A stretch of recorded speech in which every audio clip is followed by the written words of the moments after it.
아멘. 계속해서 이스라엘 백성을 책망하면서 에브라임과 이스라엘, 유다를 거명하고 있습니다. 에브라임은 결과적으로 볼 때에 요셉의 자녀들이죠. 하나님이 그에게 두 몫의 축복을 허락하셨는데 그와 이스라엘의 그 하나님을 자꾸 배반하는 그 일을 말씀하고 있는데 거짓으로 그리고 속임수로 그런가 하면은 신실과 거룩함이 없고 오히려 정함이 없다 그렇게 말씀하고 있고 우리가 6절에서 보면은 이러한 모든 삶에서 하나님께로 돌아오라.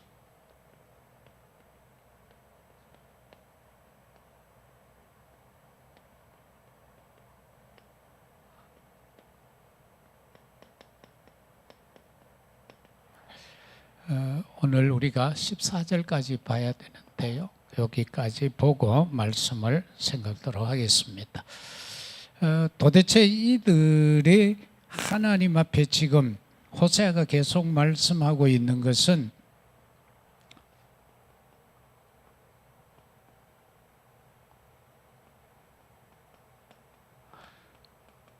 허물과 죄에서 돌아서라 그렇게 계속 말씀하고 있습니다.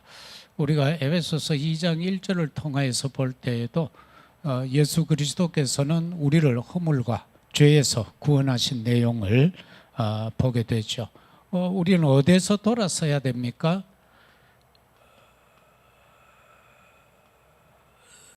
거짓말하고 속이고 살인하는 사단에게서부터 돌아서라. 우리가 구원은 받았을 때 아직도 사단이 공중 권세 잡은 자가 장악하고 있는 이 세상 속에 살고 있기 때문에 우리는 순간순간 우리 자신도 모르게 삶이 이 속에서의 삶이 되어지고 만다는 겁니다. 거기에서 돌아서라. 그리고 그러면은 도대체 영적 상태가 뭐냐? 이 영적 상태는 두 가지로만 구분이 됩니다. 하나는 하나님 사랑이에요. 하나님을 사랑하고 있나 없나 그거고요. 두 번째는 세상 육신 사랑이에요.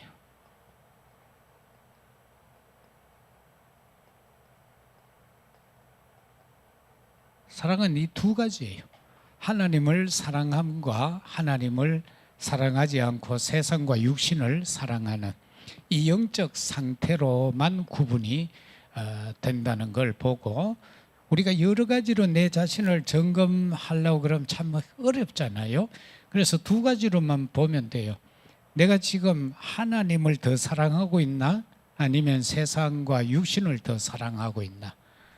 그거로서 지금 내 영적 상태가 오른쪽이냐 왼쪽이냐 하나님 편이냐 사단 쪽이냐 그렇게 되어질 수밖에 없거든요. 왜냐하니까 이 세상 육신 사랑하는 걸 가지고 탐심이라고 그랬어요. 탐심은 곧 우상 숭배다 그렇게 말씀했기 때문에 우리의 영적 상태를 이렇게 점검해 보면 됩니다. 본론으로 들어가서 첫 번째 우리가 볼 수 있는 것은 에브라임의 거짓에서 돌아서라.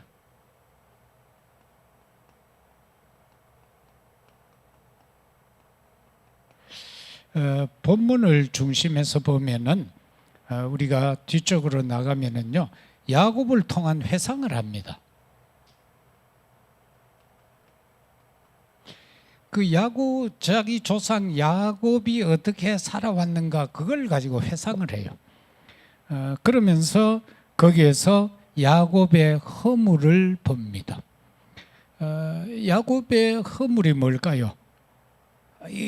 그 야곱이라는 뜻이 이래 간사한다, 뭐 속인다 이 뜻 그 자체니까요. 그래서 어머니 태에 있을 때도 벌써 복중에 두 민족이 있다. 그런데 큰 자가 작은 자를 섬길 거다. 벌써 예언이 되어져 버리죠. 그런데 뒤에 따라 나오면서 상둥이로 태어나면서 나오면서 형 발꿈치를 붙잡고 바로 따라 나온 거예요. 보통은 뭐 1분, 2분 차이 나고 뭐 어떤 아들은 몇십 분 차이 나고 나오는데 이건 막 얼마나 급했든지 형자리를 이 배속에서부터 막 안 놀락하는 거죠. 발꿈치 잡고 따라 나온 겁니다. 그래서 그 허물을 보면은 나중에는 어떻게 됩니까? 형도 막 속이죠. 그리고 아버지도 속이고요. 그래서 막 배가 고파서 사냥을 하고 온 형이 배가 고파서 지금 막 먹고 싶어. 그런데 팥죽을 보니까 이거 막 진짜 미치겠는 거예요. 그래서 그거를 형의 약점을 보고는 저 팥죽 주면은 뭐든지 돌락하면 주겠다. 그걸 딱 보고는 말하죠. 장자의 명분하고 바꾸자는 거예요. 그런데 이 등씨가 팥죽 한 그릇에 장자 명분을 팔아버려요. 이게 어떻게 보면 하나님의 언약적으로 쭉 연결이 되어지죠. 그러니까 나중에 가서 자연스럽게 장자의 축복도 가는 거예요. 왜? 어머니를 통해서 작전은 이루어졌지만은 결과적으로는 언약적인 거예요. 그래서 정말로 언약이 소중하다는 걸 볼 수 있고요. 그런데 나중에 가서도 보면은 외삼촌 집에 가가지고도 아주 보면은 교묘합니다. 그 품삯을 안 주니까 제안을 하죠. 삼촌, 앞으로 얼룩 새끼가 태어나면 전부 놔주세요. 그리고 순수한 색깔로 나오는 거는 삼촌 하세요. 그래서 양을 치고 염소를 치면서 물을 마실 때에 아주 튼실한 놈이 임신한 거는 계속해서 이 단풍나무 같은 이런 껍질을 벗겨서 얼룩얼룩한 거를 자꾸 보여주는 거예요. 그래서 새끼가 태어나면 튼실한 건 전부 얼룩진 거예요.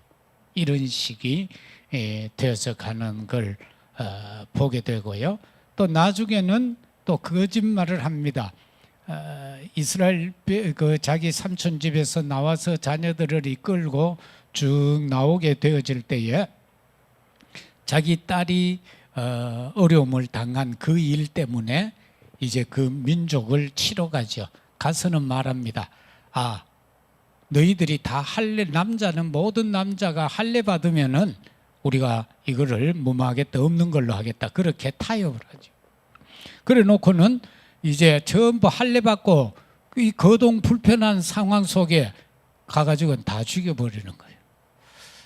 그래서 이러한 야곱의 그 야곱을 회상하면서 야곱의 허물을 이렇게 되돌아봅니다. 그러면서 이 에브라임의 거짓에서 돌아서라. 그리고 또 한 가지는 이스라엘 또한 거짓되고 믿을 수 없는 족속이다.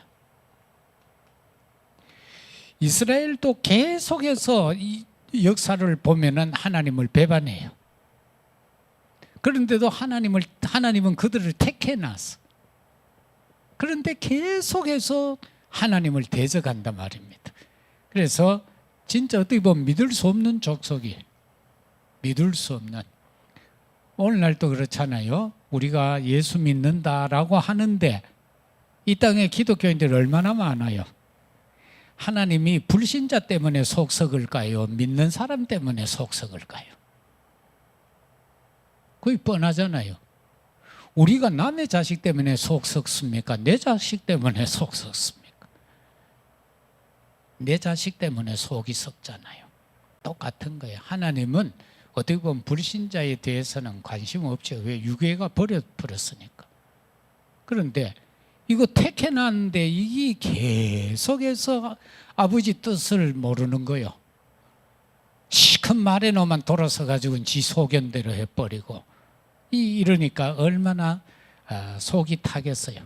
그게 보면은 삶의 영역에서도 나타나요. 그 삶의 영역에서 어떻게 나타나요? 사도행전 13, 16, 19장에서 그대로 나타나요. 뭐 합니까? 우상 숭배하잖아요.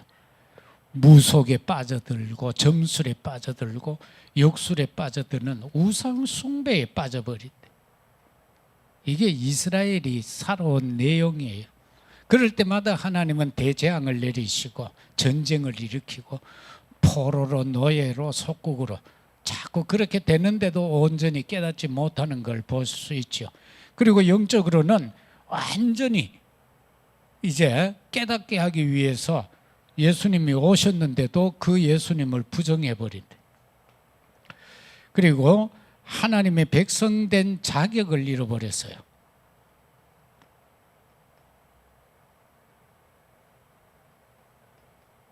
이 자격을 잃어버려요. 창세기 3장, 6장, 11장에서 그렇게 나오죠. 3장을 통해서 보면 어떻게 자격을 잃어버리는가. 오죽했으면 에덴 동산에서 쫓아내겠어요. 우리 그 연속극 같은 거 이래 대학 옛날 극 같은 데 보면 자식이 말대기 안 들으면은 집 나가라 그러잖아요. 이제 니하고 뭐 부자의 연을 끊는다 하고 이런 식으로요. 그래서 여기에서 보면은 너무나도 창조 이후에 아름다운 그 모습, 지혜로운 모습을 보고 너무 기뻐가지고 에덴을 창설하시고 거기에 살게 했단 말이에요. 그런데 아담 하와가 그 하나님의 뜻을 저버리고 불신앙에 빠짐으로 사단의 말에 속죠. 그래서 결과적으로는 에덴에서 추방이 되어졌다. 그 다음에 창세기 6장에서는 보면은 사람 지은 것을 한탄하죠. 여호와께서. 그래서 그들을 지면에 흩어버리죠. 그리고 바벨탑 시대를 통해서도 보면은 하나님을 의지하고 모든 걸 하나님 앞에 맡기고 그의 축복 속에 살아야 되는데 자기들이 뭔가 쟁취하려고 해요. 탑을 하늘에 닿게까지 쌓자. 그래서 우리가 하나 되자. 이렇게 하니까 하나님이 그들을 흩어버리는 그 모습을 보게 됩니다. 따라서 오늘 이 시대도 우리가 살아갈 때에 참 어떻게 보면은 거짓된 것이 너무 많은데요. 그러한 것에서부터 돌아서야 합니다. 하나님은 버려진 지옥 갈 사단의 백성이 돌아오는 걸 기다리는 거 아니에요.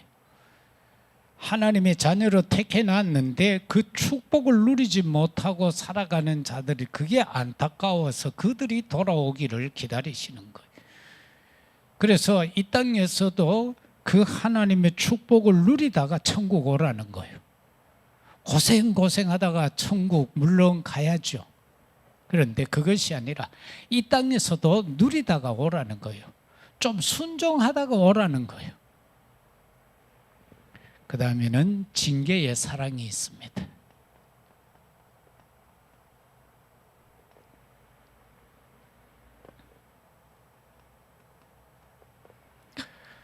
(5절에서) (7절까지) 말씀인데 여기서 보면은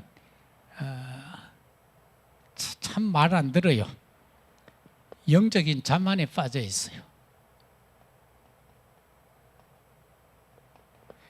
어느 정도인가 11절에 이 8절에 보면은요 이렇게 말하고 있습니다. 에브라임이 말하기를 나는 실로 부자라 내가 재물을 얻었는데 내가 수가 모든 것 중에서 죄라 할 만한 불의를 내게서 찾아낼 자 없으리라.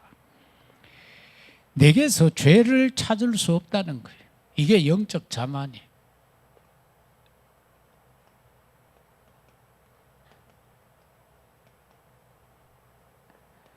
의인은 없나니 하나도 없다고 했어요. 모든 사람이 죄를 범하여서 하나님의 영광에 이룰 수 없다라고 했어요. 그런데 이들은 지금 내게서 죄 찾아봐 없어 이렇게 지금 말하고 있어요. 이렇게 되니까 죄성이 굳어져 버리니까 11절에 길르앗은 불의한 것이냐 과연 그러하다. 그들은 거짓되도다. 길갈에서는 무리가 수송아지로 제사를 드리며 그 제단은 바디랑에 쌓인 돌무더기 같도다. 이처럼 그들은 모든 것을 가지고 이제 우상의 제사를 지냅니다.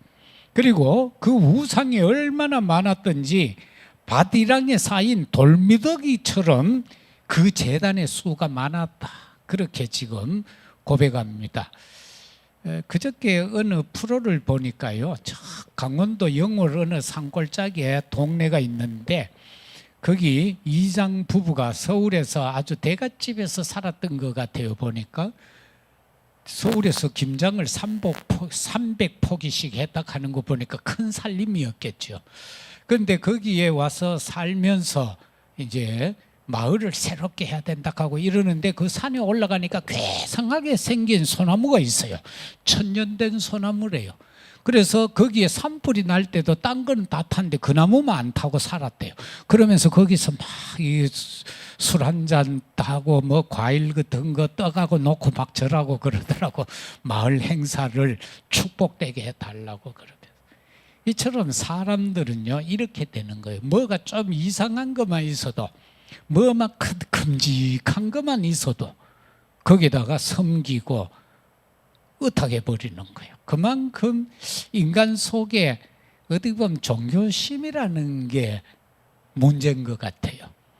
특히 한국 사람들은 종교심이 더 많잖아요. 그래가지고 모든 것 들어오면 그냥 다 받아들여 버려요. 그런데 그것도 어떻게 보면 무신론보다는 조금은 나은 것 같아요. 예를 들어 막 심성이 그래가 종교심이 많아가지고 요한복음에서도 나오는 것처럼 당신들은 이 산이 아니다라고 하는데 어디든지 예수님은 어디든지에서 다 예배 드려도 된다 그랬잖아요. 그런데 딱 정한 그 어떤 거 그런 것을 떠나서 여기에서 이들이 지금 보면은 엄청스럽게 우상 숭배하는 그게 나오죠. 그런데 이 하나님을 섬기지 아니하는 무신론은 뭐예요? 하나님이 없다라고 하니까 이게 사상으로 바뀌어져 버리면 무서운 사상이잖아요. 바로 하나님 없다, 물질이 최고야라고 하는 게 공산주의 사상이죠. 그래서 이러한 것을 저와 여러분이 보면서 정말 우리가 영적으로 자만해서는 안 되겠다라는 거. 그런가 하면은 또 야곱을 여기에서 또 말합니다. 야곱은 속이는 자의 본성이다.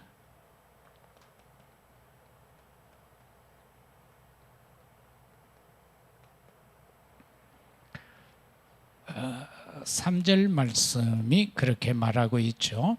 야곱은 모태에서 그의 형의 발꿈치를 잡고 또 힘으로는 하나님과 겨루되 천사와 겨루어 이기고 그게 이제 베델에서 나올 삼촌 집에서 나올 때에 베델에서 지금 야복강가에서 기도하는 그 장면을 말하죠. 그래서 거기에서 날이 새도록 붙잡고 안 놓고 기도하죠. 환도뼈 얻어맞고 놓고 그러면서 이름이 이스라엘로 바뀌어지는 모습을 우리는 보게 됩니다. 그래서 야곱이다라고 할 때에 우리가 부정적 측면에서 보는 것은 속이는 자의 본성 이것이 야곱이었다. 그래서 그는 장자의 명분을 형으로부터 빼앗아왔고 그 결과적으로 아버지 앞에 막 속이고 가잖아요. 형같이 여기에다가 막 염소털을 갖다 붙이고 음식은 엄마가 준비해서 목소리도 바꾸어서 막 감기 걸렸다는 식으로 해서 가지요. 그리고 또 형의 그 향취를 막 뿌리고 그 냄새를 아버지가 지금 눈이 어두워져 있으니까 그래서 그 냄새를 맡아야 되니까 이제 형 옷을 바꿔 입고 그리고 염소털을 팔에다가 감고 가슴에다가 해서 아버지의 축복을 다 받아버리죠. 장자의 축복을. 근데 나중에 이제 사냥해가 준비가 진짜 에서가 들어온 거예요. 왔는데 이건 큰일이잖아. 이미 복을 다 줬으니까. 너는 누구냐 아버지. 내 전에 팥죽 가지고 내 장자 명분도 빼앗더니만 지금도 내 복을 빼앗았다 그러면서 결과적으로 어떻게 돼요? 죽이고자 하잖아요. 그래서 거기에서 이삭이 보면은요, 이 야곱을 피난시킵니다. 엄마가 피난시킨 것으로 알고 있는데 우리가 그 성경에 보면은요, 이삭이 불러요. 그래서 아들 둘 다 이룰 수 없다. 그러면서 보내는 그러한 장면이 나오고 있습니다.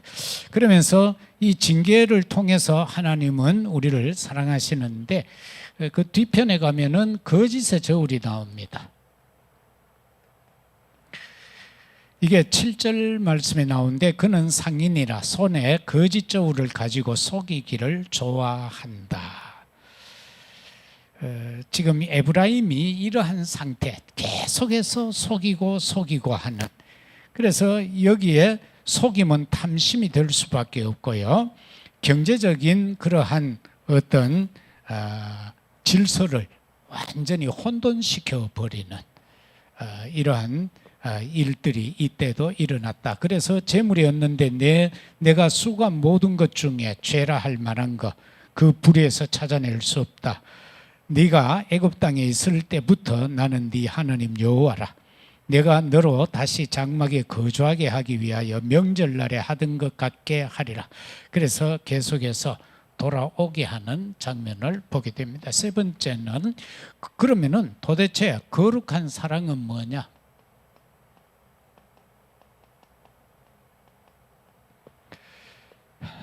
8절에서 9절 말씀, 방금 읽었던 그 내용에서 요약할 수 있습니다. 여기서 보면은 저와 여러분들이 분명히 이 거룩한 사랑은 딴 거 아니에요. 근본 문제 해결이에요.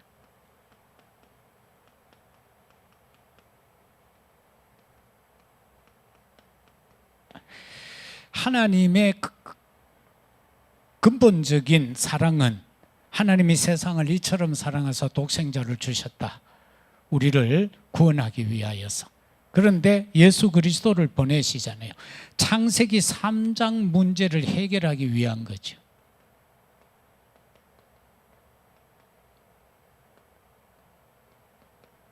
그래서 주어진 답이 창세기 3장 15절이다. 이게 하나님이 우리에게 주신 언약적인 메시아 언약이고, 이것을 통해서 언약 치유가 된다.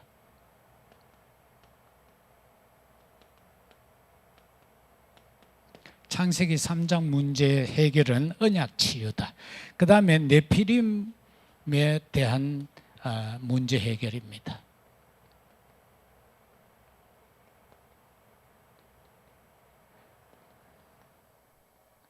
오늘날도 네피림이 사실은 세상을 장악하고 있죠. 오늘날 강대국의 지도자들이 어디 보면 다 네피림들이에요. 그리고 세계 재벌들이 다 네피림들이에요. 그들은 그들의 문화를 형성하고 있어요, 나름대로. 그래서 딴 사람은 도저히 그 울타리 안으로 못 들어가도록 하고 있죠. 그래서 이것을 해결할 수 있는 방법이 뭐냐? 교회와 예배 회복이다.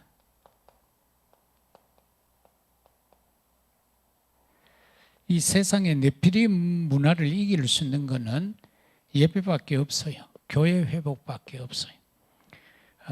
교회가 지금도 유럽이나 많은 미국의 교회들은 여기에 잡혀 있어요. 자기들도 모르게 UAG 메시지를 하고 있어요.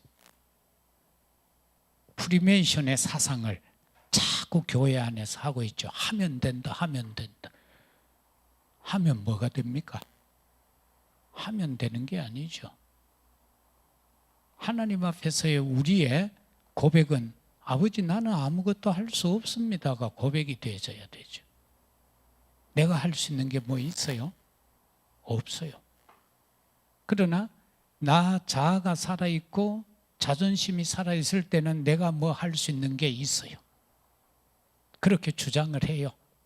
막 몰아붙이죠. 막 계획 세워놓고 막 몰아붙이고 그래야죠. 그러나 그게 될 수 없다. 그래서 결과적으로 우리는 창세기 6장 14절에 방주가 아니니까요, 방주만이 해결을 했죠. 모든 생명이 다 죽는 그때에 방주 안에 들어온 것만 생명을 보존했습니다. 그것처럼 오늘날도 교회 안에, 이 교회라는 참된 의미 속에 들어올 때에 우리가 안전하다는 것, 그리고 예배를 통해서만 우리는 이 침투를 막을 수 있다는 것. 우리가 방주의 침몰을 방지하기 위해서 안팎으로 역청을 칠했다고 그러잖아요. 교회는 그리스도 보혈이 발려지지 않으면 안 되는 거예요.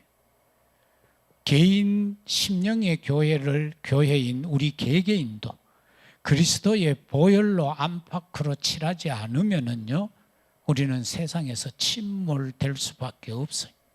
그래서 오직 그리스도. 그래서 출애굽을 할 때에도 나오는 것이 어린 양의 피 바르는 날 애굽에서 나오게 된 겁니다. 그래서 이 예배의 치유가 되어져야 된다.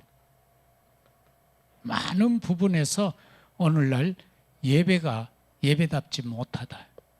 예배 치유가 되어지지 않고 있다.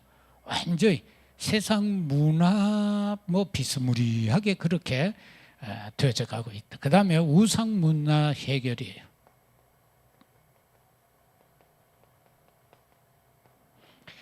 이거 해결해야 하는 것이 바로 거룩한 하나님의 사랑인데요. 여기서 보면은 이 우상 문화 문제를 어떻게 해결하는가? 영적 전쟁. 그 영적 전쟁은 뭡니까? 열왕기상 18장 20절 이하에서 엘리야가 거짓 선지자 850명하고 이제 갈멜산에서 예배를 가지고 보면은 이제 승패를 겨루고 있잖아요. 그래서 누구 제단에 불이 내려오는가? 한나절, 온 나절을 그들이 거짓 선지자들은 몸을 상해하면서까지 자기 옷을 찢고 몸을 막 칼로 이렇게 상해하면서까지 부르짖었지만은 거기에는 응답이 없었습니다. 엘리야는 사람들을 통해서 단을 쌓게 하고 도랑을 파고 물을 붓고 거기에다가 제물을 올리고 하나님 앞에 기도할 때에 불이 혀같이 내려와서 그 제단을 핥아버렸다. 그래서 그 거짓 선지자들을 귀여운 시냇가로 데리고 가서 다 목쳤다. 그렇게 나오는 것을 봅니다. 그러나 그것도 다는 아니에요. 그렇게 됐으면 거기서 완전히 승리가 되어져야 되고 정말로 마차까지 뛰어서 따라잡는 힘을 발휘했지만은 자신에게 위협이 닥쳤을 때 그는 두려움에 빠져버립니다. 그래서 우리가 신앙생활 속에서 절대로 영적으로 두려움에 빠지면 안 됩니다. 그러면은요, 내 신앙을 지키기가 참 힘들어요. 그래서 그걸 계속해서 극복해 나가야 돼요. 간혹가다 그런 거 못 느껴요? 혹시 여러분이 그냥 밤에 기도하는 거하고 12시 지나서 1시, 2시 사이에 기도하는 거는 차이가 납니다. 1시, 2시에 가장 영적인 것이 막 활발히 움직일 때거든요. 그때는 내 마음에 조금이라도 불신앙을 갖거나 염려하거나 그런 것이요, 나도 모르게 내 속에 이래 품어지면은요, 사단이 막 공격합니다. 그리고 여러분 기도하다가 머리 쭈삣쭈삣 서는 거 느껴보셨죠? 바로 그런 상태가 돼요. 그러면서 나로 하여금 막 불안하게 해요. 그 기도하고 있는데 막 불안하게 하고 막 두려워요. 이거 뭐지? 그러가 막 예를 들어 앞에서 불 다 꺼놓고 기도하다가 막 뒤 돌아보고 저가가 문 잠그고 저 작은 불도 켜보고 막 그런 식이 될 수가 있다 그 말이에요. 그런데 그거는 가정에서 기도할 때도 마찬가지예요. 한 새벽 1시, 2시에 기도해 보세요. 그러면은 내가 하나님 앞에 딱 서지 못하고 불신앙을 내가 품고 있으면 그 두려움이 오게 되어진다는 겁니다. 그래서 엘리야가 그 두려움 때문에 도망을 가죠. 진짜 응답은 그 도망을 가면서 하나님을 만나고 하나님의 음성을 듣고 그 속으로 들어갈 때 진짜 사명을 주잖아요. 갈멜산에서 영적 싸움에서 850명 죽이는 게 엘리야의 사명이 아니에요. 엘리야의 사명은 뭐예요? 예후와 하사엘을 세워서 반대하는 자를 죽이고 엘리야를 세워서 후계자로 세우는 게 진짜 사명이에요. 그리고 숨겨진 자, 남겨진 자 7,000명 살는 게 엘리야의 사명이에요. 그게 진짜 사명이에요. 뭐 기적 베푸고 능력 베푸고 한 그게 엘리야의 사명이 아니다라는 겁니다.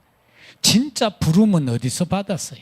도망가다가 호렙산 어기에서 그 로뎀나무 아래서 자신의 신세를 놓고 탄식하고 있을 때 하나님이 와서 이제 거기서 영적인 막 싸움이 일어나요. 하나님 뭡니까? 나는 이렇게 살아왔는데 진짜 내밖에 없는데 진짜 하나님을 위해서 살아온 건 내밖에 없어요 하면서 막 극하잖아요. 그래서 나 이제 더 이상 못하겠어요. 내 생명 거둬가세요. 이야, 엘리야도 보면 참 대단한 인물 같아요. 하나님 앞에 대듭니다. 내 죽여달라는 겁니다. 더 이상 못하겠다는 거. 그러니까 야, 웃기지 마. 너 혼자 있는 거 아니야. 7,000명이 있어.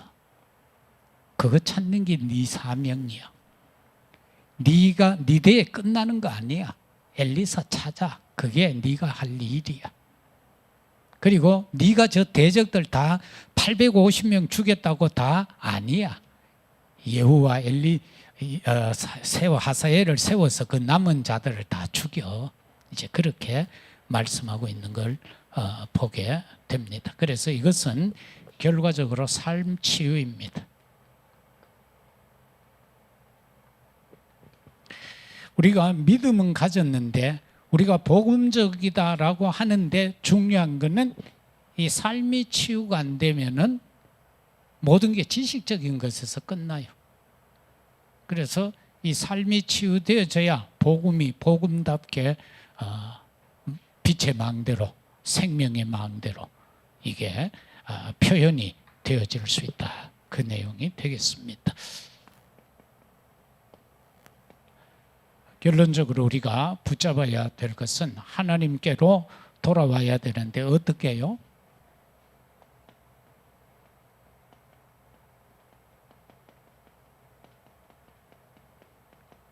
하나님 말씀 순종으로 돌아가야 돼요. 우리가 말씀을 순종해야 하나님께로 돌아갈 수 있어요. 그리고 예수 그리스도 은혜를 누려야 돼요.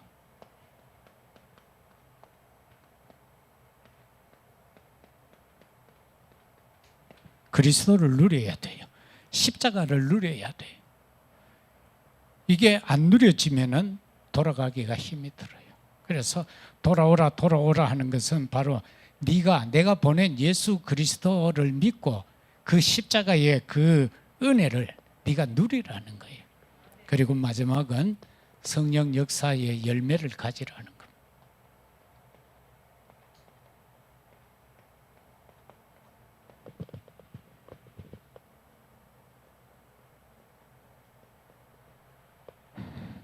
자꾸 또 열매를 강조하면은 또 율법주의다 이렇게 하는 사람들이 있더라고요. 그런데 결과적으로 성령 역사에 따라오는 게 열매예요. 저와 여러분 삶에도 열매가 없으면 아무것도 아니잖아요. 예를 들어 정치인들이 뭐 시큰 자기 예를 들어 국회의원이 뭐 4년입니까 5년입니까 4년 하고 그 다음에 딱 나왔을 때 자기가 뭔가 이 동구 지역에 수성구 지역에 뭐 해놓은 게 있어야 돼. 그 열매가 없으면 그 사람은 그 직분을 감당한 게 아니에요. 사기친 거예요. 거짓말한 거예요. 저와 여러분이 하나님의 자녀잖아요. 하나님의 자녀면은 예수님이 뭐라고 그랬어요? 나 간다. 보혜사 성령 보내겠다. 성령 충만, 권능 충만 받아라. 그거 가지고 삶을 살아라. 딴 것까지 증인이 되리라. 그게 열매인 거예요. 그래서 저와 여러분은 열매를 가지고 하나님 앞에 서는 겁니다. 내게 주어졌던 목사로서의 한 삶을 살고 하나님 앞에 갈 때 언제 갈지는 모르겠죠. 여러분이 먼저 갈 수도 있고 내가 먼저 갈 수도 있고 그때에 우리가 아버지 앞에 가지고 가는 게 있어요. 아버지는 그걸 보고 심판하시는 거예요. 그래서 내 인생을 삶을 통해서 어떻게 할 것인가? 과연 나의 면류관은 몇 개나 될 것인가? 왜? 바울이 그렇게 고백했잖아요. 네 뒤에 선 그 영혼이 네가 건진 면류관이다 그랬어요. 10명 전도했으면 면류관 10개를 여러분이 소유한 거예요. 그거하고 같은 내용이에요. 그래서 내 인생의 삶을 통하여서 열매를 가지고 하나님 앞에 선다. 그래서 100배, 60배, 30배라고 그렇게 축복을 하셨죠. 그러면 우리도 열매도 100배, 60배, 30배를 맺어야 한다. 그래서 우리가 정말로 하나님께로 돌아가서 이 복음의 능력을 가지고 복음의 증인으로 살아갈 수 있는 저와 여러분이 되어야 할 것이고, 거짓을 버리고 또한 속임을 버리고 하나님 앞에 언약적으로 서는 우리 모두가 되시기를 예수 그리스도 이름으로 축복합니다.